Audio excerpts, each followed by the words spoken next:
پہلی بات، مسلم اور غیر مسلم دونوں کی خبروں کی زیارت ہو سکتی ہے، اس لیے کہ آپ نے کیا کہا، میں نے اپنے والدین کی خبر کی۔ اب اس معاملے میں لوگوں کو بڑا وہ ہوتا ہے کہ کیا آپ صلی اللہ علیہ وسلم کے والدین بھی غیر مسلم تھے؟ تو یاد رکھیے یہ بات بڑی سخت ہے، لیکن ہاں اس کی حقیقت یہی ہے۔ ابو داؤد کی روایت ہے، آپ صلی اللہ علیہ وسلم کا ایک صحابی اور کہ اللہ کے رسول میرے والدین کہاں ہیں؟ تو کہا جہنم میں۔ وہ زار و خطار رونے لگے کہ میرے والدین جہنم میں۔ دیکھا نبی اکرم صلی اللہ علیہ وسلم بھی رو رہے، کہا اللہ کے رسول آپ کیوں رو رہے ہیں؟ تو کہا میرے بھی وہی ہیں۔ صحیح روایت ہے، میرے والدین کہاں ہیں؟ تو کہا جہنم میں۔ وہ زار و خطار رونے لگے کہ میرے والدین جہنم میں۔ دیکھا نبی اکرم صلی اللہ علیہ وسلم بھی رو رہے، کہا اللہ کے رسول آپ کیوں رو رہے ہیں؟ تو کہا میرے بھی وہی ہیں۔ گستاخ کو دیکھ لے، ایک گستاخ نے کہا آقا کے والدین ایمان والے نہیں، الیاذ باللہ۔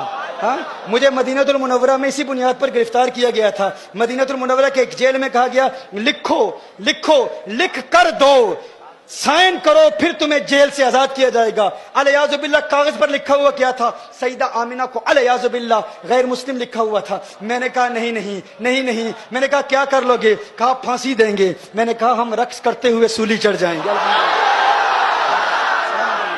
اور کیا چاہیے؟ ہماری تو تمنا ہی یہی ہے، ہماری تو آرزو یہی ہے کہ بقی مل جائے، جنت البقی مل جائے، وہاں شہادت مل جائے۔ اور کیا چاہیے؟ اور کیا چاہیے؟ ہاں، میں نے کہا قتل طیبہ میں ہم کو کرو گے، رقص کرتے ہم سولی چڑھیں گے، اس سے بڑھ کے کیا اعزاز ہوگا کہ بقی میں سویا کریں گے۔ بقی میں سویا۔ میں نے کہا دلیل دو، میں نے کہا دلیل دو، دلیل دی، عقل کے اندھو نے دلیل دی۔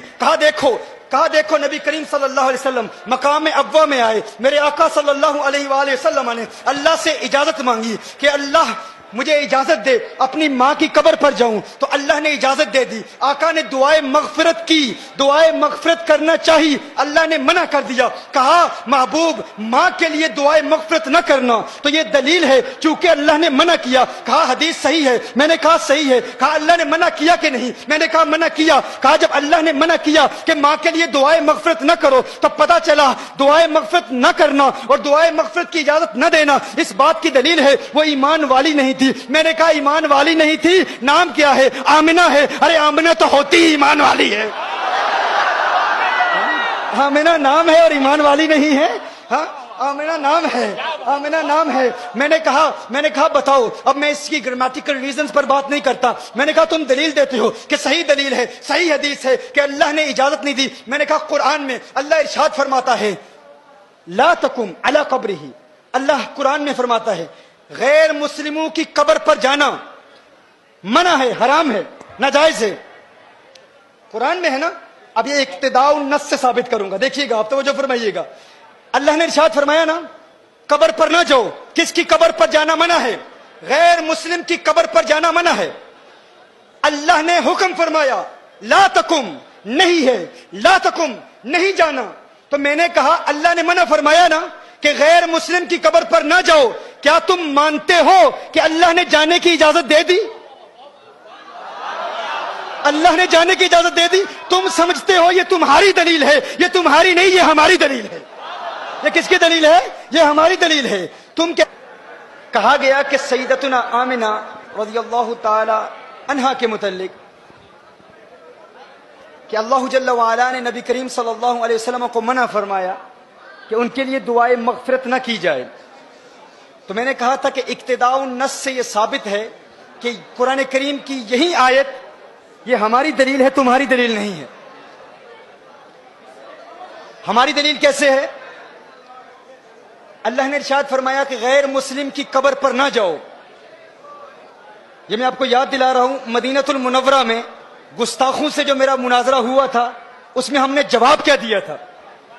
انہوں نے کہا کہ اللہ نے دعائے مغفرت کی اجازت نہیں دی۔ تو دعائے مغفرت کی اجازت اس لیے نہیں دی کہ الیاذ باللہ سیدہ مؤمنہ نہیں تھی۔ تو میں نے کہا کیا قبر پر جانے کی اجازت دی کہ نہیں؟